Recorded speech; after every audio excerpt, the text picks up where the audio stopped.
Programa de opinión de producción nacional independiente, con elementos de lenguaje, salud, sexo y violencia, apto para todo público.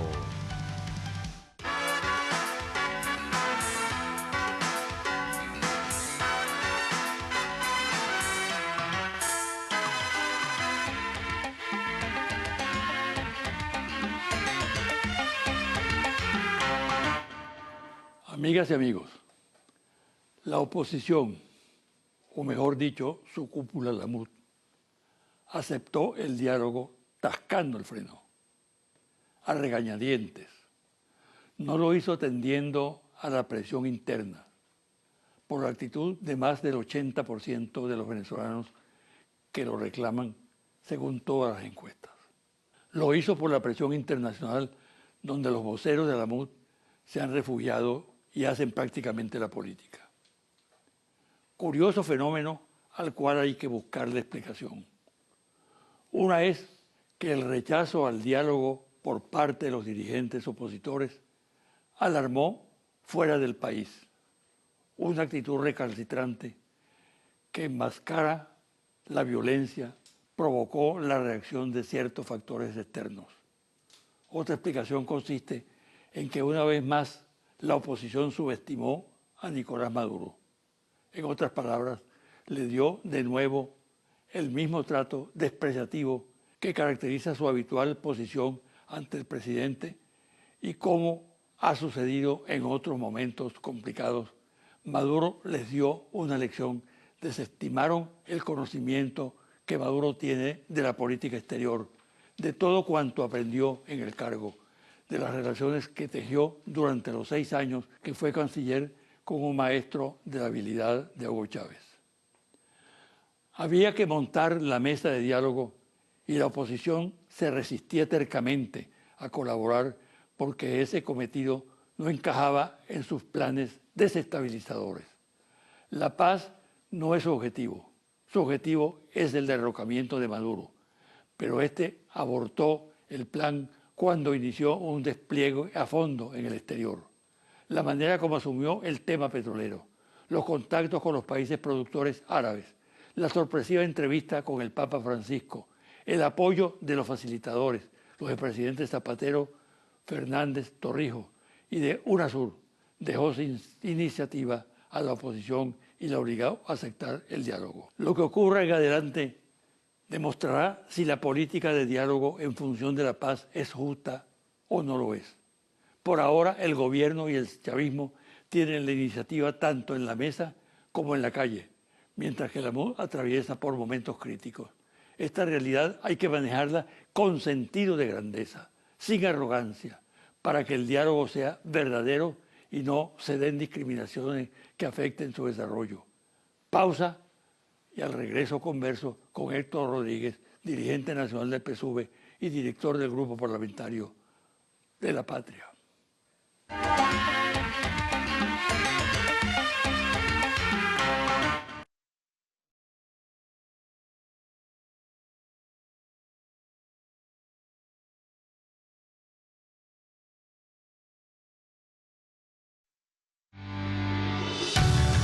Estás viendo José Vicente Hoy.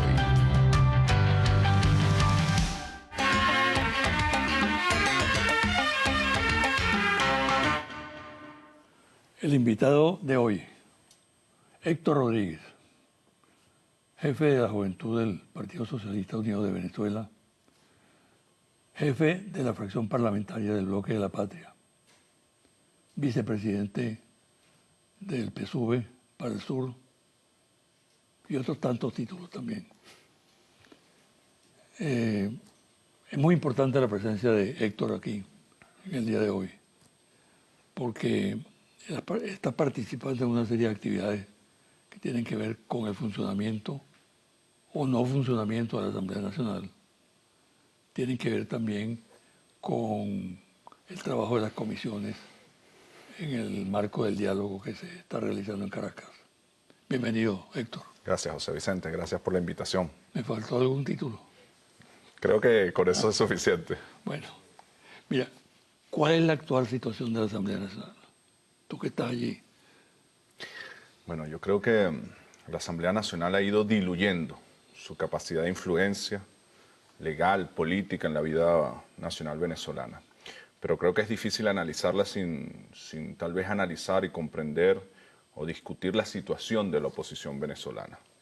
Creo que la lucha por los liderazgos internos, creo que un grupo de odio que han ido creando y que empieza a cuestionar el liderazgo de la oposición en redes, en las calles, es parte del análisis que hay que hacer, ¿no? Y bueno, eso ha traído como consecuencia un debate interno en la oposición de por qué ruta escoger, qué ruta agarrar, si apostar al diálogo, si apostar a la violencia, si respetar la Constitución o no respetarla. Y cómo ese mismo sector que odia, que se expresa en las redes, que se expresa en la calle, inhabilita, juzga, detiene el liderazgo opositor. Yo creo que ellos están entrampados en sus propios errores políticos y eso ha generado, como te decía, una Asamblea Nacional que ha perdido casi todo tipo de influencia política y legal en la vida nacional venezolana. Esa Asamblea Nacional con mayoría de la oposición va a cumplir próximamente un año de actividad. Así es. ¿Cuál es el rendimiento de esa Asamblea? Nulo, absolutamente nulo. Desde el punto de vista legislativo, desde el punto de vista de las investigaciones. Desde el punto de vista político. Político. Una Asamblea Nacional que llegó con muchas expectativas, no se puede negar, que prometió al país, en estos meses, el año pasado estábamos en campaña electoral, que prácticamente esa Asamblea Nacional se convertía en la solución de todos los problemas. Incluso resumió su campaña en un eslogan de que el 6 de diciembre harías la última cola. Bueno, un año después creo que el balance, más que como diputado hay que hacerlo como ciudadano. ¿Para qué nos ha servido cada ciudadano que nos ve la Asamblea Nacional durante un año? ¿Qué ha resuelto? ¿De qué ha sido capaz? Pudo haber sido una Asamblea Nacional que convocara a todos los sectores a un gran diálogo nacional para el tema económico, para el tema político. Creo que con esa intención fue el presidente Nicolás Maduro al principio. Si recordamos el mensaje que dio al inicio, cuando rindió cuenta ante la Asamblea Nacional, dijo, bueno, convoco a la Comisión de la Verdad, convoco al diálogo, al debate, convoco al diálogo económico. Y creo que una lectura errada de la oposición venezolana dijo, no, nada que contribuya a estabilizar el país. Por el contrario, tratamos de sacar provecho. Y se atrevió a dictar esa sentencia de término de 6 meses. Y a partir de ahí, bueno, un conjunto de errores que el balance casi a un año es absolutamente negativo. Es una Asamblea Nacional que no ha dado nada legislativamente, nada políticamente, y que por el contrario ha diluido la fuerza que logró acumular la oposición. ¿Por cuánto tiempo más estará en desacato? Creo que depende de ellos, ¿no? Ellos tienen una salida sencilla, que es acatar las sentencias y volver al marco de la legalidad. Acatar la Constitución, que no es declinar a su visión política, a sus principios, es estar en correspondencia con el sistema político venezolano. A ti te puede gustar o no gustar una sentencia del Tribunal Supremo de Justicia. Ahora, no es la Asamblea Nacional el órgano competente para analizarla, para juzgarla. Su única función es acatarla. Yo creo que no hay duda en Venezuela de que en las elecciones amazonas se cometieron delitos electorales. Por lo tanto, no puede ningún delito generar ningún derecho. Por el contrario, genera responsabilidades. Ahora la Asamblea Nacional, no solamente con esa decisión de desacato, sino también con el intento de juicio al presidente, intento de golpe de Estado, se pone manifiestamente contraria a la Constitución, a la democracia, al sistema político venezolano.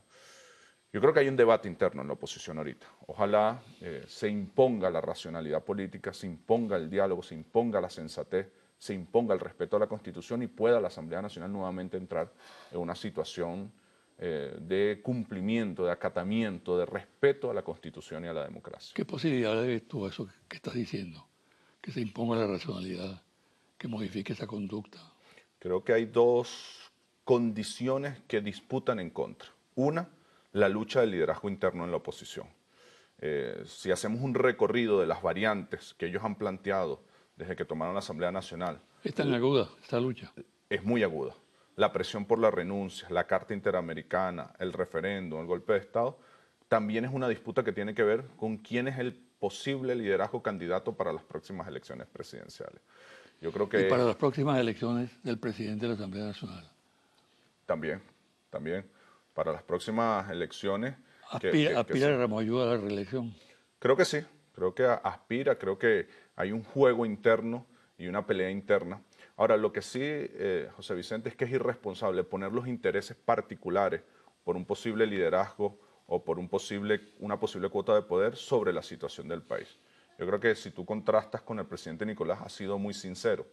Desde el principio he dicho, vamos a discutir, vamos a dialogar, vamos a poner los problemas de la gente por delante y no los intereses particulares. La agenda económica bolivariana, la gran misión abastecimiento seguro. Yo creo que es irresponsable de la oposición estar en función de sus cálculos pequeños, de quién lidera o no la oposición, frenar la posibilidad de que el país siga adelante. Mira, el 80% más o menos de los venezolanos consultados en las encuestas dicen que están de acuerdo con el diálogo. Así es. E internacionalmente ocurre lo mismo. Desde la Unión Europea, pasando por Estados Unidos, que ha dado declaraciones favorables también, hasta prácticamente todas las regiones del mundo, todos aquellos países que tienen algún interés por el caso venezolano, recomiendan el diálogo, auspician el diálogo. Sin embargo, el tema del diálogo no es asumido como un hecho compartido, porque la oposición es muy reticente. ¿Por qué el diálogo, que es una recomendación que se hace universalmente, no tiene el respaldo que debería tener en el seno de la oposición? Creo que las dos cosas que te planteaba antes tienen que ver con eso. Un sector que ha ido alimentando la oposición, muy lleno de odio, muy lleno de fascismo, de sed de venganza, y que la oposición lo ha hecho muy beligerante, que se ve reflejado en las redes sociales, pero que también se ve reflejado en las marchas que ellos hacen, cómo interpelan, cómo contradicen, cómo ofenden a su propio liderazgo. Yo creo que ahí hay un factor, y yo se lo recomendaba en la Asamblea Nacional, los dirigentes de la oposición tienen que empezar a hacer política viendo menos a las redes sociales y respondiendo más a la responsabilidad histórica y al ejercicio del liderazgo.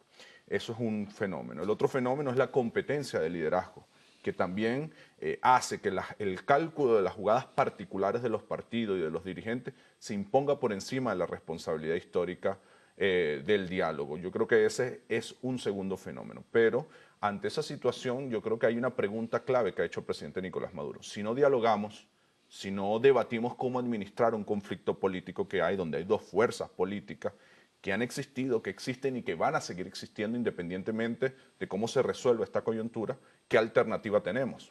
Porque la alternativa, José Vicente, no puede ser la guarimba. La alternativa no puede ser poner una guaya de un poste a otro para degollarnos o quemar un centro de educación inicial. No puede ser la violencia, como una minoría plantea. Una minoría que, por cierto, no es la que a la hora de la pequeña está en la calle, sino que desde las redes sociales, desde el exterior, plantea la violencia como alternativa. Yo creo que la mayoría de los venezolanos no podemos permitir que la minoría nos imponga la violencia como alternativa. Tenemos la corresponsabilidad todas y todos de ir encauzando a quienes plantean estos términos al marco de la Constitución, al marco de la democracia, al marco de la paz. Y bueno, ahí hay un cronograma. Hay dos fuerzas políticas, bueno, que se confronten. Próximamente habrá elecciones a gobernadores, habrá elecciones a alcaldes, dentro de 2 años habrá elecciones presidenciales. En los últimos 4 años hemos tenido 5 elecciones, 2 de presidente, una de alcalde, una de gobernadores y una de diputados. Y es importante esta reflexión, José Vicente, porque muchos dicen, no, es que el conflicto que hay es producto de que la oposición ganó. No, cuando nosotros, el chavismo, ganó las elecciones de alcaldía en el 2013, estaban planteando la guarimba y la salida. Es decir, no es una reacción de la oposición a una victoria, es una reacción permanente de la oposición en su desespero por llegar a Miraflores. Y nosotros no nos podemos permitir que una fracción política imponga a través de la violencia las soluciones políticas, ¿no? La solución política es en el marco de la democracia, de la Constitución, y por eso estamos obligados a dialogar para administrar la paz, para administrar el conflicto en paz y en democracia. De lo que tú acabas de decir, pareciera deducirse que el dilema en este momento es diálogo o golpismo. Sí. Tal vez una simplificación. Tal vez es el dilema correcta o no. General. Sin embargo, creo que dentro de ese dilema hay varios dilemas. ¿Cuáles? La oposición tiene varios dilemas. ¿Se deja imponer la agenda de los violentos o es capaz de asumir con responsabilidad el liderazgo que les corresponde? ¿Imponen sus agendas particulares o ponen al país por encima de sus agendas particulares? O sea, hay varios dilemas que tiene que resolver la oposición para que se imponga el diálogo, para que se imponga. Y creo que del lado del chavismo nosotros no solamente tenemos la responsabilidad de conducir con paz, sino de obligarlos a ellos a entrar en la paz. No es la primera vez que lo hacemos. Si tú revisas el proceso político venezolano, pero específicamente el de los últimos 16 años, en varias oportunidades hemos tenido que obligar a la oposición a que sea a través de la democracia, que sea a través de la Constitución. Ellos no querían, por ejemplo, el proceso constituyente. Es decir, una especie de tutela. De tutela no, de actuar políticamente para encauzarlos, de movilizar al chavismo en la calle, de construir un discurso, una narrativa, de generar condiciones políticas para que en algunas circunstancias históricas, aún aquellos que no creen en la Constitución y la democracia se vean obligados a respetarla. Nosotros tenemos que hacer que todas y todos respeten la paz, respeten la Constitución y respeten la democracia. Nuestros hijos, nuestros nietos tienen derecho a vivir en un país en paz, independientemente de que tengamos diferencias políticas que debatiremos con pasión, pero dentro del marco del diálogo, de la Constitución y de la democracia. Vamos a hacer una pausa. Y al regreso quiero que hablemos un poco de algo que yo percibo que se abre en el campo de la oposición, que es lo que pudiéramos llamar la política de la amenaza. Es decir, tratar de alcanzar ciertos logros a través de amenazas, Correcto. que muchas veces no se cumplen. Otras se frustran cuando pretenden ponerlas en práctica, sí, pero que en todo caso crea situaciones complejas en el país. Luego vamos a regresar de la pausa.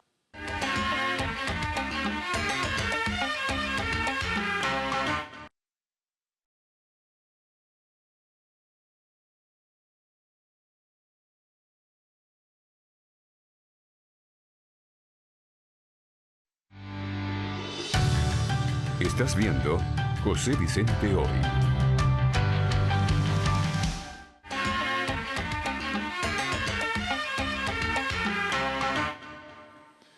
Héctor, te decía cuando íbamos a venir a la pausa que parece abrirse paso una política que yo califico de amenaza.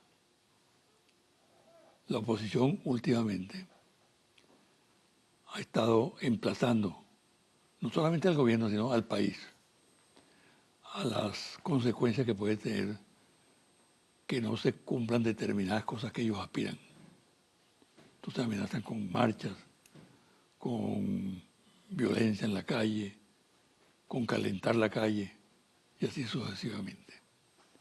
Eso lo hacen a cada momento. ¿A qué obedece esto, según tu punto de vista? Ahora, ¿son solo amenazas o también son respuestas a ese sector violento, a esas redes sociales, a eso que vemos en las marchas de la oposición, que empieza, producto de la misma frustración, producto también de la mentira, del engaño, producto de de prometer a tu elector, si votas por mí se acaban las colas, en 6 meses tumbo este gobierno, voy a la OEA y me van a atender y se va a aplicar la Carta Democrática, o negarle que te estás sentando a dialogar y después aparecer y entrar en un conjunto de contradicciones. Yo creo que se mezclan varias cosas, José Vicente. Una forma arrogante de hacer la política, una forma arrogante de no ver y de no medir y de no entender el resultado electoral con paciencia, con tranquilidad. Quien fue derrotado tiene que administrar su derrota, pero quien gana también. Y no entender que el resultado electoral del 6 de diciembre es un resultado producto muy marcado por una coyuntura económica y creer que es la acumulación de una fuerza histórica te hace arrogante. Yo creo que la oposición, por un lado, ese resultado la hizo arrogante y es lo que le permite elevar el tono y decir en 6 meses tumbo este gobierno.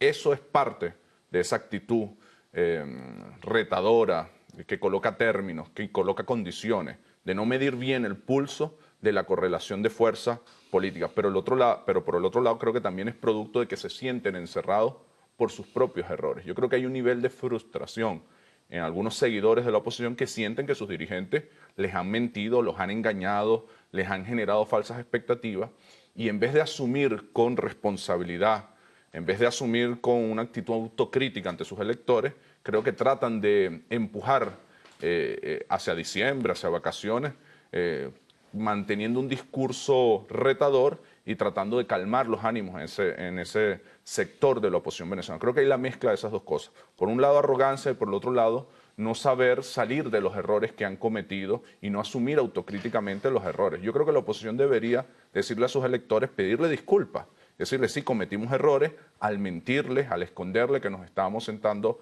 a dialogar, cometimos errores al prometer o generar una expectativa sobre la Asamblea Nacional que no se iba a cumplir, cometimos errores al no analizar correctamente el resultado electoral y generar la sensación de que en 6 meses íbamos a tumbar este gobierno, cometimos errores al prometer una marcha hacia un lugar donde no la podíamos realizar, y creo que a partir de esa reflexión autocrítica la oposición tiene que empezar a ejercer su liderazgo con mayor responsabilidad por la paz del país, sin menos cálculos políticos, sin poner su juego personal por encima de los intereses del país. ¿Tú no crees que otra interpretación obedece a lo siguiente? A la falta de una política. La oposición que surge después de la derrota del puntofijismo es una oposición montada sobre el odio, el revanchismo, pero no una política elaborada seriamente, reflexivamente, reconociendo que hay una nueva realidad política, social, cultural, económica en el país, a partir de la cual, a partir de esa reflexión, elaborar una política, Correcto. como la elaboró también el chavismo, ¿no?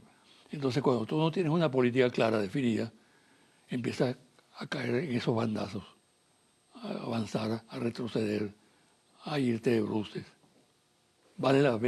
¿Es válida esa interpretación también? Es válida, yo le agregaría un poco para la reflexión, que seguramente no lograremos culminar acá, es ver, no existe una política y se cometen esos errores, o existe una política impresentable, o la política que plantea la oposición es volver al pasado, es la política neoliberal, es el desmontaje de las misiones y no la puedo presentar públicamente.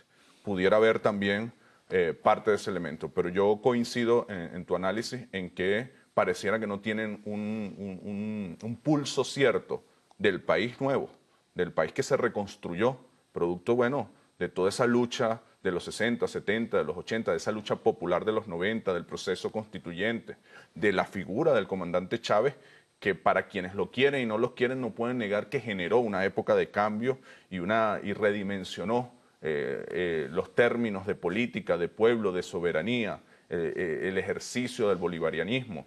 Yo coincido que no hay un pulso correcto, pero también puede haber una propuesta de país que es impresentable para la nueva realidad. Y por eso, bueno, el engaño. Yo creo que ahí el tema del engaño de los dirigentes de la oposición sobre sus seguidores está siendo determinante en esta coyuntura.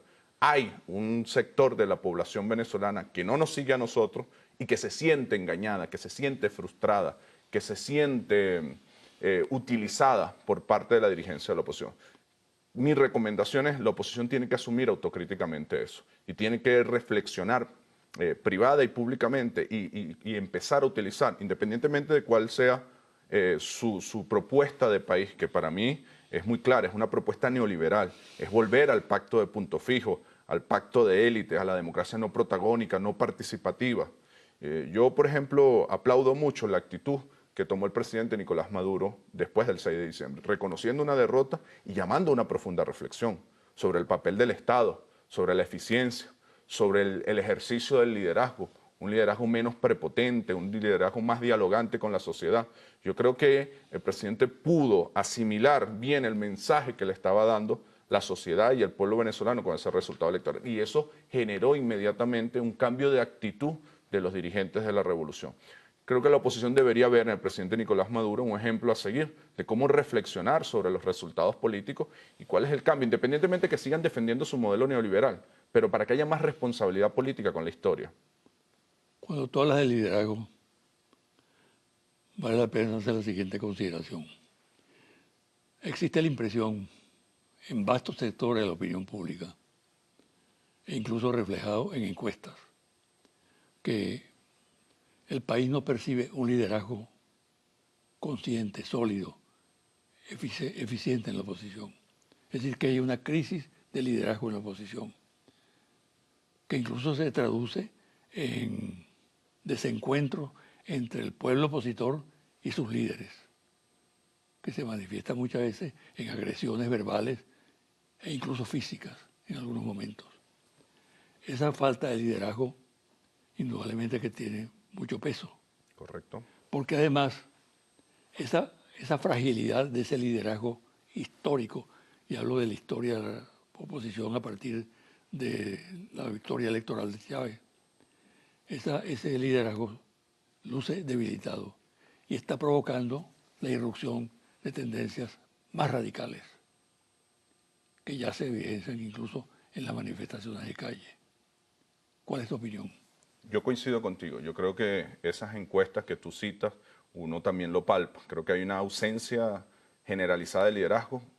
Te repito, creo que por los errores que ha cometido la oposición, por el engaño que ha generado y por las falsas expectativas, por un lado. Por el otro lado, creo que este es un pueblo bolivariano, creo que es un pueblo que asimiló la propuesta del comandante Chávez de un Estado social de derecho y de justicia, de un Estado responsable de garantizar servicios públicos para el ejercicio de derechos, y que cualquier propuesta, que es la que plantea la oposición, de desmontaje, como se está haciendo hoy en Brasil, en Argentina, del sistema de emisiones o del Estado social de derecho y de justicia, de retroceder en los derechos, no es acompañada por la mayoría del pueblo venezolano. Yo creo que el pueblo venezolano quiere que exista el barrio adentro, que exista la escuela bolivariana, que haya más calidad, más eficiencia y que superemos la emergencia económica que estamos atravesando. Creo que la respuesta que está dando el presidente Nicolás Maduro es acertada. Vamos a salir a proteger los precios petroleros, vamos a levantar una economía alternativa en Venezuela y vamos a administrar de forma más eficiente los recursos que nos están entrando. Es decir, no solamente no hay una visión de país en la oposición, no hay un liderazgo que asuma con responsabilidad, con sinceridad ante sus electores, sino que además no están atendiendo correctamente el pulso de la coyuntura que hay actual. Y eso le hace daño a la política, eso no solamente le hace daño a la oposición, eso hace que el chavismo, la revolución, el presidente Nicolás Maduro le cueste tener interlocutores válidos, interlocutores que sean sinceros, interlocutores que puedan asumir con responsabilidad ante su electorado y puedan liderar efectivamente para administrar, bueno, la divergencia política que existe en el país. Ahora fíjate, esa ambivalencia en el campo de la oposición o la coexistencia de dos políticas que no son compatibles entre sí. La política que podemos resumir con el nombre de calentar la calle, que es una expresión que da para todos, ¿no? Desde acciones pacíficas hasta acciones violentas. Eso por un lado. Y luego, la dimensión que está cobrando la actitud extrema, producto de la desilusión, decepción, frustración de amplios sectores de la oposición, porque no cuaja una política definitivamente, porque no hay una respuesta. Todos son derrotas, a la postre todas son derrotas. Eso te está creando una situación bastante difícil y compleja. Pero a eso tenemos que agregar que empieza un sector a pensar en una política militar. Y están avanzando en ese terreno. ¿Qué piensas? Creo que es la minoría. Creo que es la minoría del país la que odia, creo que es la minoría del país la que quiere golpe de Estado, creo que es una minoría del país la que quiere calentar la calle en el sentido de la guarimba. Creo que es natural en una democracia que el chavismo está en la calle. El Partido Socialista Unido de Venezuela ha desarrollado gigantescas movilizaciones en los estados, en sus juventudes, en el Congreso de la Patria, y eso es bien, eso está bien, es natural, y creo que la oposición también tiene que hacerlo. Creo que el liderazgo de la oposición tiene y debe, desde su visión de sociedad, desde la sinceridad de un proyecto político, salir y movilizar a sus electores. Ese es el camino correcto. Y creo que ¿cuáles son los grilletes que tiene la oposición que le impiden hacer eso? Un problema en el liderazgo y una lucha por el liderazgo irracional, irresponsable. La creación, una forma de hacer la política mentirosa, engañando a sus electores, y la creación por ellos mismos, porque yo no creo que ese sector que odia sea solo producto de la frustración. Creo que también ha habido una política comunicacional, discursiva, una agenda política para generar odio a un sector de la población, para tratar de construir una narrativa de que, histórica, de que los rojos comen niños, de que los comunistas te van a quitar tu casa, te van a quitar tu propiedad, de que todos son unos corruptos, unos ineficientes. Es decir, ha habido una determinación sistemática de un sector del liderazgo de la oposición para construir odio. ¿Qué es lo que pasa? Que ese odio se les está revirtiendo, que ese odio ahora los está atacando ellos directamente. Bueno, propició el momento para reflexionar de que esa no es la forma adecuada, de que la política tiene que ser con responsabilidad. Ahora, yo creo, José Vicente, que la mayoría de los venezolanos queremos paz, que la mayoría de los venezolanos, independientemente que seamos chavistas, opositores o no asumamos ninguna de las dos posiciones, queremos paz. Si eso es así, como lo creo, como lo miden las encuestas, como lo demuestra el país, porque el país que ha sido sometido a golpes de Estado, a guarimba, a la situación económica que estamos atravesando, y la mayoría de los venezolanos ha demostrado una conciencia democrática, pacífica, que da lecciones a los mismos dirigentes políticos, bueno, es una oportunidad maravillosa para que todos contribuyamos y empujemos. Y si hay un pequeño sector apostando a cualquier aventura militar, o apostando al fascismo, o apostando a la violencia, entre todos logremos aislar esos sectores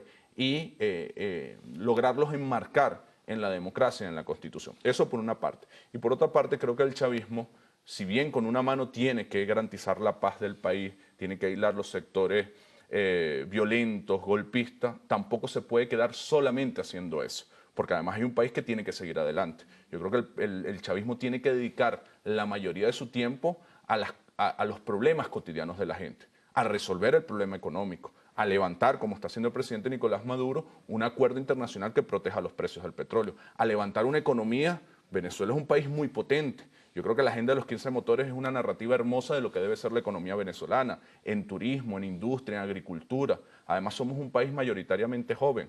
Y además, José Vicente, la juventud más formada en 200 años de historia republicana. No tenemos ninguna excusa para no levantar una nueva economía. No fue que se vinieron abajo los precios del petróleo en un desierto. Se vinieron abajo los precios del petróleo en un país muy potente y con un pueblo que tiene ganas, que tenemos que construir seguridad. Yo creo que esa debe ser el centro de la agenda. Una parte, indiscutiblemente, que ha sido el centro de este diálogo, de este debate, cómo construimos, cómo garantizamos la paz, cómo garantizamos que los violentos no se impongan, pero otra gran parte de nuestro esfuerzo político, de nuestro esfuerzo cotidiano, es cómo hacemos realidad el proyecto de Bolívar y de Chávez, de construir una sociedad donde todas y todos vivamos con dignidad, de construir una sociedad que sea productiva, de construir una sociedad que sea segura. Y en eso estoy seguro que también coincidimos la mayoría de los venezolanos y las venezolanas. Fíjate, en ese marco, en esa situación que tú describes, ¿qué incidencia tiene la situación en el exterior? La ofensiva brutal que hay contra el país, mediática y de todo tipo, de concertación incluso de jefes de Estado y ex jefes de Estado, dándole consejos a Venezuela e inmiscuyéndose en la política interna.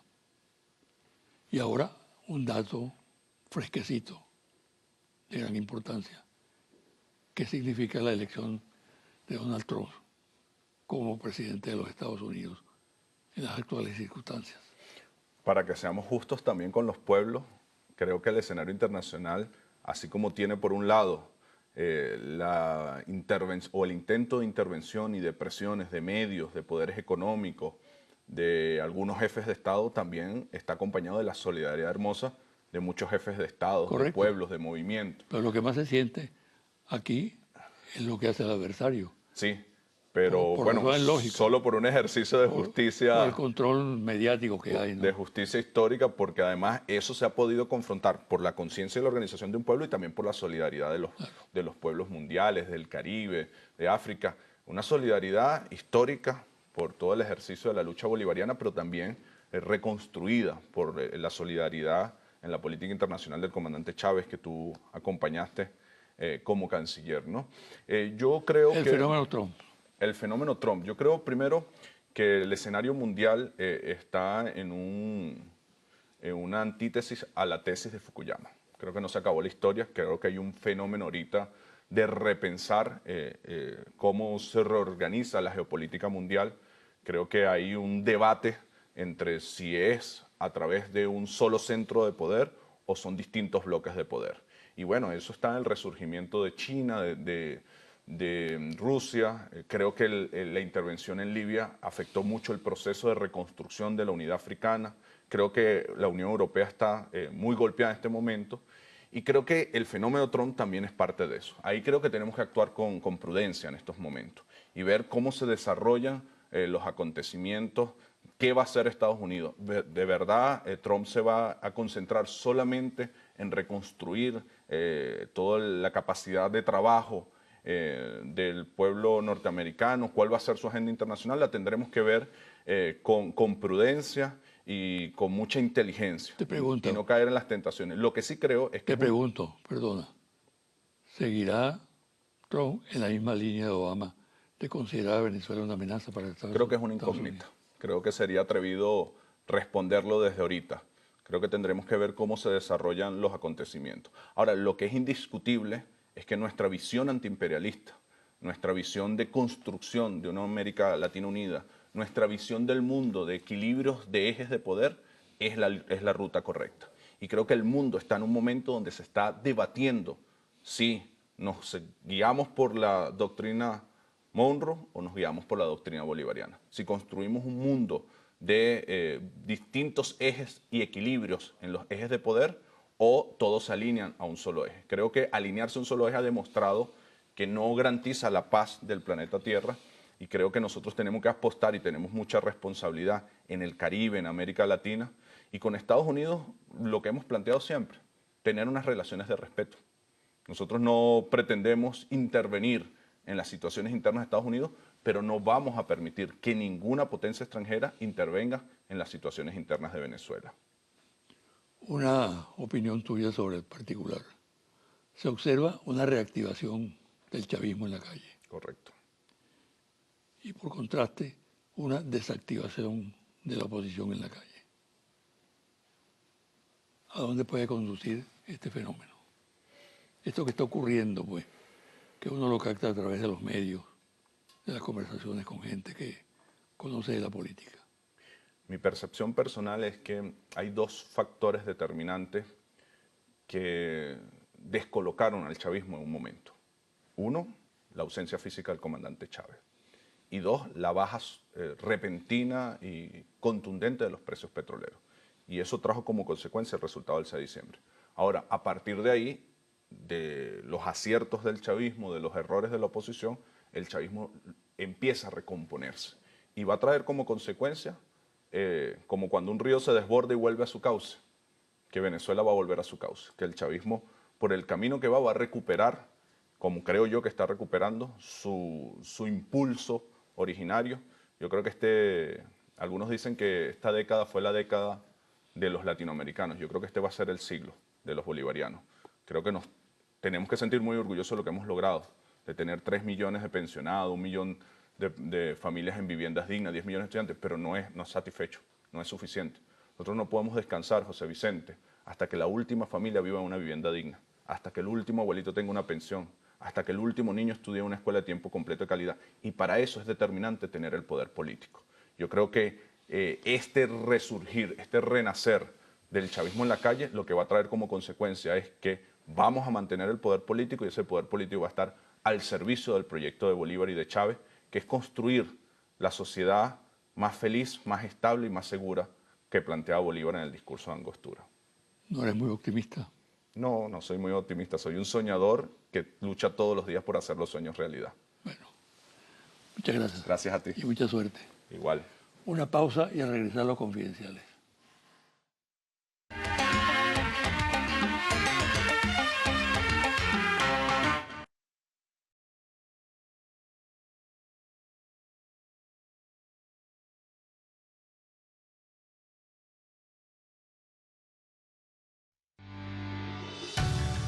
Estás viendo José Vicente Hoy.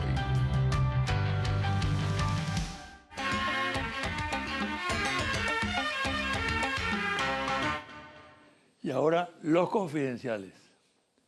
En la mesa de la Unidad Democrática se hacen todos los esfuerzos por ocultar la profunda división interna que afecta al organismo. Las tendencias se han extremado al máximo con motivo de la política de diálogo. Como se sabe, en la MUD siempre fue rechazada esa política. El grado de radicalismo de los seguidores en la calle y la acción constante de las redes sociales prácticamente impidió a sus dirigentes manejar políticamente con propiedad este tema tan importante. Todos todo cuanto significara diálogo, explorar vías para sentarse en torno a una mesa con el chavismo, fue rechazado por la MUD con agresividad. Con el chavismo, nada. Con el gobierno, mucho menos. Esa tónica bloqueaba cualquier iniciativa para ubicar la relación política en un contexto racional. La MUD convirtió en tabú cualquier intento por dialogar y tratar temas de interés nacional con el adversario. La sola mención de algún acercamiento desataba la tormenta. Los dirigentes que se atrevían a plantear algo de diferente eran execrados de inmediato. Un ejemplo fue el caso del dirigente de Un Nuevo Tiempo, Timoteo Zambrano. Él, de mayores relaciones y conocimientos de la política exterior, que fue cuestionado por haber discrepado de la línea de la MUD de solidarizar con la actitud de Brasil y Argentina y Paraguay contra Venezuela en Mercosur.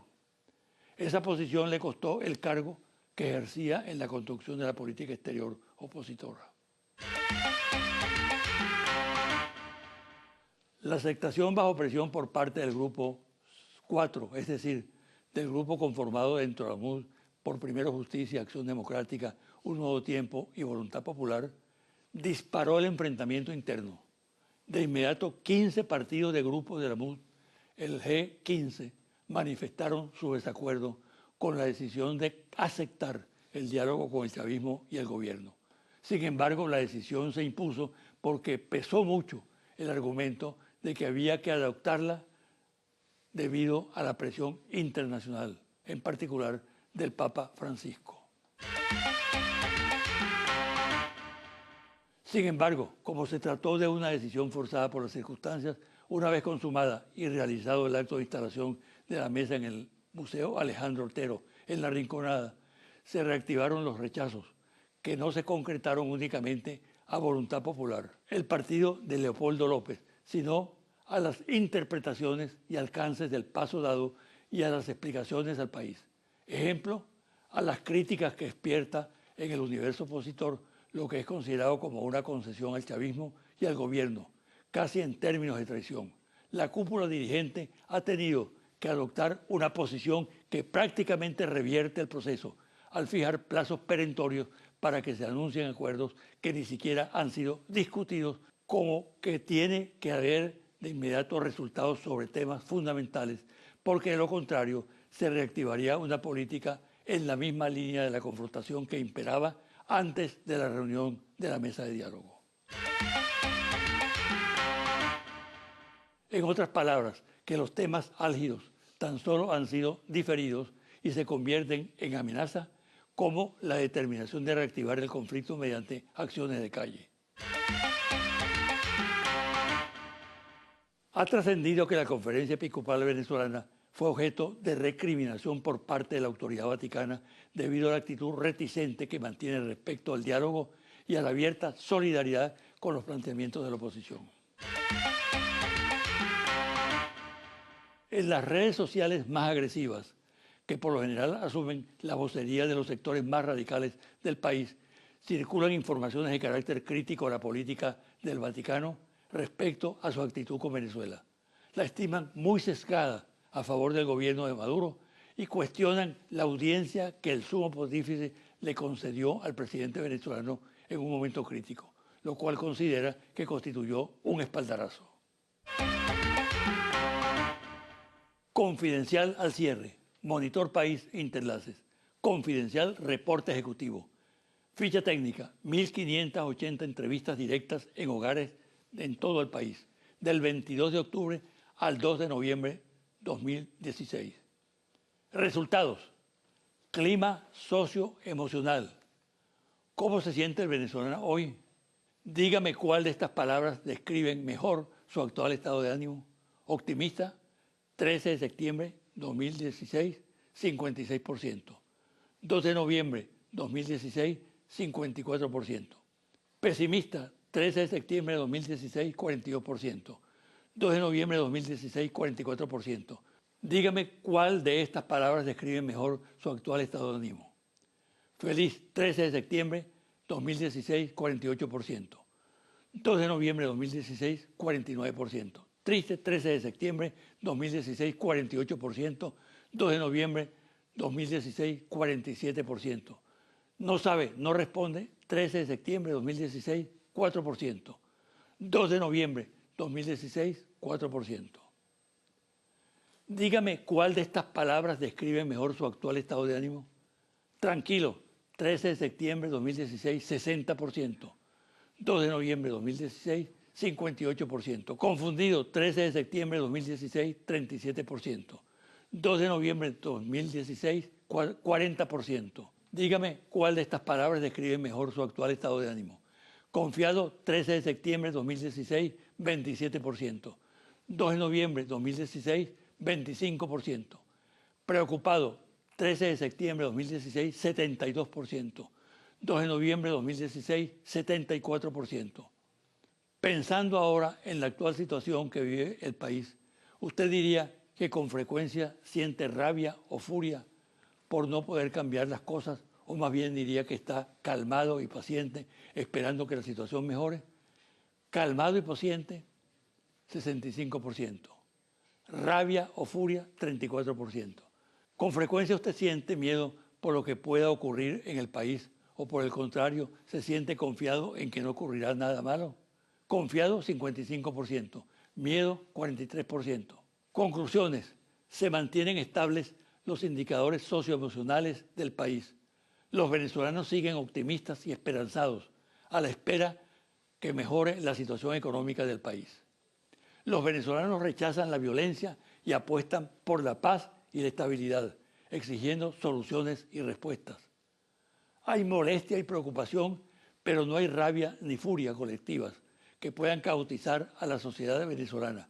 La campaña de neurotización social que ejecutan los adversarios radicales de la revolución bolivariana mediante un encadenamiento de mensajes fatalistas, exacerbación del descontento, rumores alarmistas, focos de violencia y crisis política, no logran crear todavía un clima generalizado de temor, angustia y vulnerabilidad que finalmente ocasione un desbordamiento social.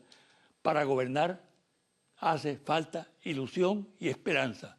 Por ello, en paralelo a la gestión eficiente con resultados, es necesaria una política de afectos, reconocimiento, acompañamiento, atención y mensajes positivos que permitan mantener el descontento dentro del umbral. Hasta aquí el programa de hoy. Me despido hasta el próximo domingo a las 9 de la mañana por este su canal Televen.